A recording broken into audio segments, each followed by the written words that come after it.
Marami sa ating mga Pilipino ang naghahangad na mag-abroad at makipagsapalaran sa ibang bansa. Lahat tayo may kanya-kanyang dahilan na pwedeng magbigay sa atin ng inspirasyon para pumunta sa dayuhang bansa. Para sa sariling experience mo lang yan, sa pag-aaral o para makapag-provide sa pamilya, kailangan mo ang mga rason na ito para magkaroon ka ng lakas ng loob para subukan.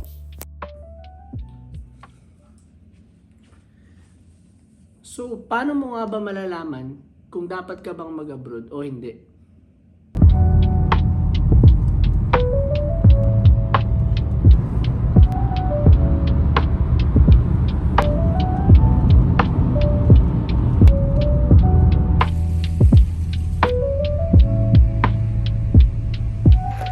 What's up mga padi? Ayan, panibagong araw, panibago na namang kaganapan sa atin.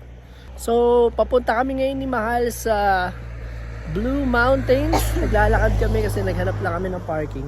So, base nga sa umpisa ng video na to, meron tayong importanteng pag-uusapan mga padi. Paano nyo ba malalaman kung para sa inyo ang pag-abroad o hindi? So puputulin ko lang saglit yung video mga padi kasi hindi ko pala na-record yung sinasabi ko before ng video na yan. So basically ang sinasabi ko lang dyan mga padi is kung bakit ako nag-decide mag-abroad. Kasi kung tatanungin nyo ako 3 years ago, hindi ko alam yung isasagot sa inyo. Kasi nag-abroad ako ng walang plano. Na masasabi ko mga padi na medyo mali sa part ko na wala akong dahilan kung bakit ako nag-abroad kasi medyo nahirapan ako noong mga times na medyo struggle yung mga first few months ko dito sa abroad.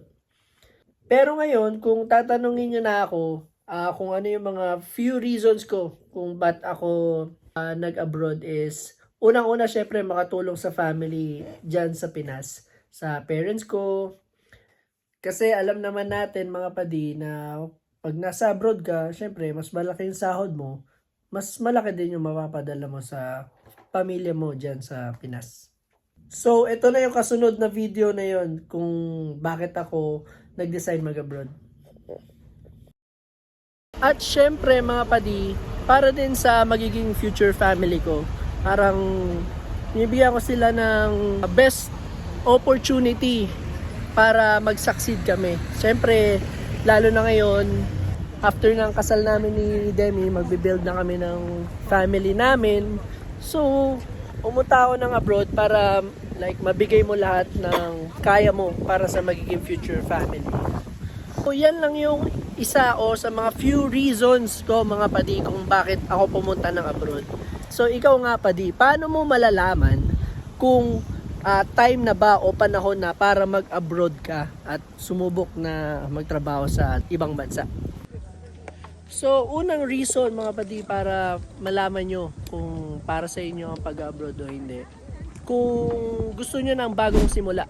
So ano bang meaning nung bagong simula mga padi?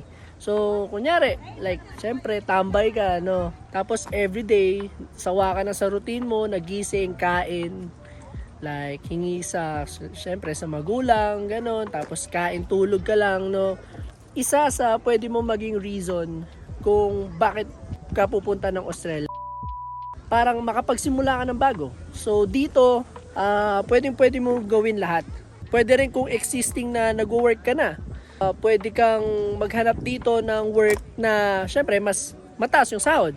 Kasi kung sawa ka na sa routine dyan, syempre sa Pinas alam naman natin traffic, tapos yung amount ng work mo is napakataas pero medyo maliit lang yung sahod natin. Dito syempre pag nag-ibang bansa ka, alam naman natin na yung amount ng work mo dyan, na amount ng work mo dito is magkaiba yung laki ng sahod mo. Number 2 reason. Ay, tama. Number 2 reason, mga padi, is para magkaroon ka ng new challenge. So, kunyari, student ka sa Pinas and then gusto mo lang ng mas higher learning. Pwede ka mag-abroad para mag-study doon, para mas mapalawak mo pa yung kaalaman mo sa gusto mong matutunan. And then, kung nyari, nag-work ka dyan, katulad nung isang example ko kanina, no, is kung may mga existing skills kayo dyan sa Pinas, for example, graphic designer, chef ka, teacher, nurse, is pwede mong dalhin yung existing skills mo dyan sa Pinas dito sa abroad para mapalawak pa yung yung experience mo. So very challenging yun kung comfortable ka na dyan sa Pinas, pumunta ka sa ibang bansa para matry mo yung skills mo.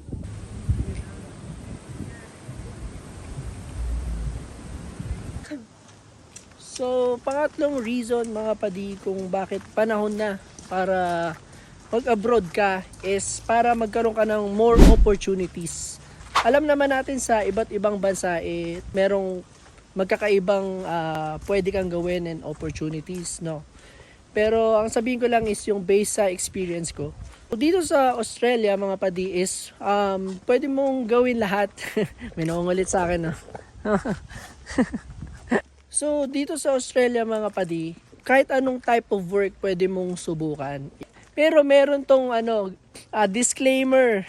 So, dapat lahat sinusunod mo yung guidelines ng visa mo pag nandito ka sa Australia. Pero, ibang topic na yun. Pero, ang paalala ko lang sa inyo mga padi is, kung gusto nyo maging chef here, or kung gusto nyo maging nurse, dapat somehow, may inclined na course ka dyan sa Pinas bago ka makapag-apply ng gusto mong pag-applyin dito sa Australia. Pero for the most part, more opportunities pag pumunta ka sa abroad. Kahit saan man yan.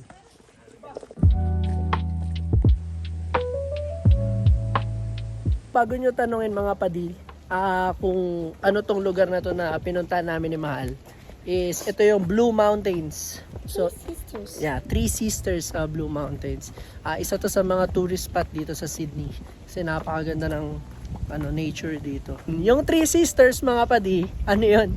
Parang tatlong bundok na magkakatabi kaya sila tinawag na gano'n.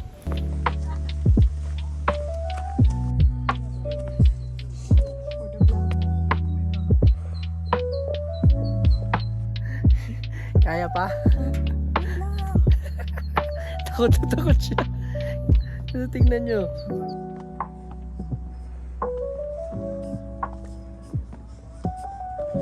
Fourth reason mga padi is, syempre, para mas makapag-provide kayo sa family nyo. So, kagaya ng reason ko kanina is, kaya ako nag-abroad is solely para ma-provide sa parents ko. So, nakatulong yung pagpunta ko dito sa Australia para makapag-earn ako ng mas malaki para makapagpadala ako sa parents ko ng, syempre, mas malaking money. And then, eventually, nakapagpundar kami ng business nila na yun na yung magsusustain sa kanila sa pang-araw-araw nila. So, isa sa magandang reason nyo na magpapalakas ng loob nyo para pumunta dito or sa kahit sa mga bansa is para mapag-provide sa family nyo.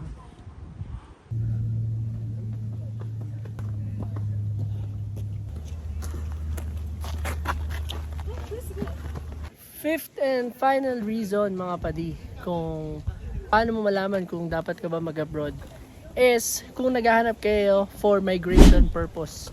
So kung gusto nyo magstay dun sa bansang pupuntaan nyo. And I know hindi lahat ng abroad or gusto nyo puntang bansa ay nag-offer ng mga ganong so mabalik tayo. Hindi lahat ng bansa na gusto nyo puntaan ay pwede mag-offer ng migration. So, luckily dito sa Australia is nag-offer sila ng like permanent residency na kung nagstay and work ka na here long enough and kung valuable yung skills mo para sa bansa nila. And disclaimer lang din mga padi, no?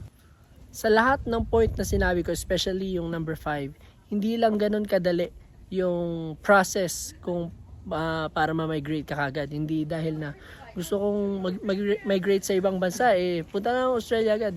Like, hindi ko sinasabing ganun kadali yun.